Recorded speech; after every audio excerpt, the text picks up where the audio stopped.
I stopped doing 5 things in my bathroom routine, and my back and my grout have never been happier. I used to bend over the tub for 20 minutes straight, scrubbing the same ring over and over. Funny enough, I thought that was just what cleaning a bathtub felt like, bent in half, knees on the cold tile. Lower back, filing a formal complaint somewhere around minute 10. Turns out the position was half the problem. Hunching over that low for that long puts way more strain on your back than the actual scrubbing motion ever does. I wasn't bad at cleaning. I was just doing it in the worst possible posture every single time. Now I use a long-handled scrubber and stand up straight the whole time. Same stains, same amount of effort. Zero back pain afterward. I use the same sponge on my mirror, my tub, and my tile. 1 sponge, 3 surfaces. I genuinely thought I was being efficient. Don't pretend you haven't done this too. We've all been there, grabbing whatever's closest and calling it a system. Here's the thing, a sponge tough enough to actually scrub a bathtub is way too rough for glass. And a soft pad, gentle enough for a mirror, barely touches soap scum.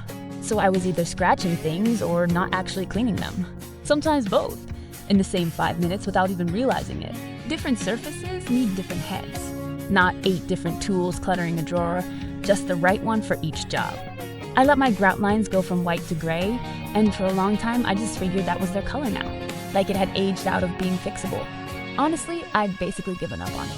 I thought grout was just permanently stained once it got that bad and there was nothing left to do but accept it. It's not permanent. It's mineral buildup sitting in a groove that's almost impossible to reach with a flat sponge or a regular brush. They could just glide across the top of it. This is the one I started using on grout specifically. A stiff bristle head built to actually get down into those lines instead of skating across them. 20 minutes later, that line was lighter than it had been in years. I wasn't even trying to fix the rest of the floor. I just noticed it happening. I used a stiff brush on my acrylic tub because, honestly, it was the only brush I owned. 1 brush, every job, no questions asked. That's on me. I'm not proud of it. A few weeks later, I noticed faint scratches catching the light at a certain angle. And once you see them, you cannot unsee them. They were just there now. Forever, apparently. Stiff bristles are great for grout and tile. They are not great for acrylic, fiberglass, or anything that scratches that easily. Now I actually match the head to the surface.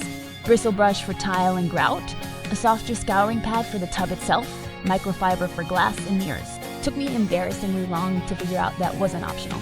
I had 5 different tools under my sink for 5 different jobs. A grout brush, a sponge, a glass cloth, a scrub pad, and something I genuinely could not identify anymore. Half of them were tangled together in a knot only a sailor could appreciate. The other half I hadn't touched in months. That's not organization. That's just clutter with a job title. I switched to 1 handle with 3 swappable heads, bristle, scouring pad, and microfiber, and donated the rest to a neighbor who seemed thrilled, or at least confused enough to say yes. 1 tool, every surface, 1 spot under the sink. None of this was about cleaning harder. It was about not fighting my own back and not using the wrong tool for the wrong job.